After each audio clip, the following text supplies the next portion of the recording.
بسم الله الرحمن الرحيم. كيا كارينز 2014 لسه مستلمينها، راكب عليها كسوة. حبيت اصورها لكم قبل لان بفضل الله هنشيل الكلام ده كله وهنغير معلمها خالص. يلا بينا. بسم الله الرحمن الرحيم. قفلنا الكارينز، شفتوها من شويه، ما شاء الله الموضوع مختلف خالص. فرش الكراسي بالامبت لايت، طبعا ده الجهاز بتاعنا.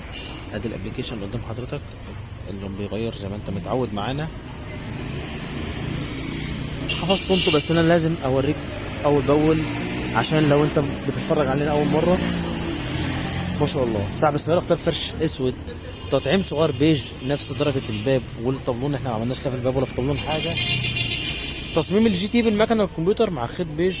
طبعا مش محتاج اقول لك ان التجسيم ده ملوش اي اثر في الفرش الاصلي. بفضل الله بنحافظ على الفرش الاصلي، وعندنا استعداد نفك الفرش ده ونوريك الاصل سليم ولا لا، لان هنبيع لك شغل مش كلام. ما شاء الله بصوا الغرزه، تجسيم فرش مشدود كويس، مش معبي هوا. هتقعد مهما تقعد على الكرسي ولا هيكشكش ولا هيهرهر ولا هيحتاج الشد. بص دوران، كمان عملنا دواسه جلد. ما شاء الله. هفتح لك جنب جنب وباب باب كانك قدام العربيه عشان تبص على الامبت لايت اللي في الابواب، وهلفلك برضو اوريك من الطبلون من الناحيه التانيه. ما شاء الله. ادي الباب التاني وادي الباب التالت، هلفلك برضو. بص غرزه في الدوران، غرزه المخادع. ما شاء الله. بالمناسبه دي 2014 بس، 5 راكب مش 7، مفيش كرسيين ورا.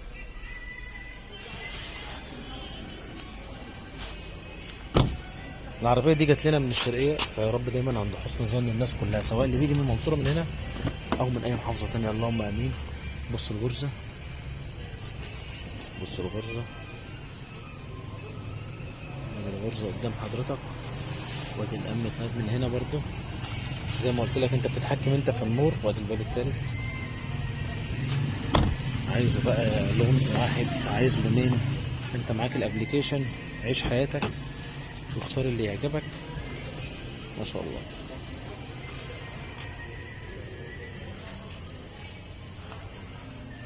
كيا كارينز شفتوها قبل وادي بعد ما خلصنا. فرش اسود، تصميم جي تي، تطعيم بيج، كراسي وارضيه، وتركيب امبت لايت للابواب والطبلون. اسف لو طولت عليكم، اتمنى تتابعونا على طول وما تزهقوش مننا. اشكركم شكرا جزيلا. السلام عليكم.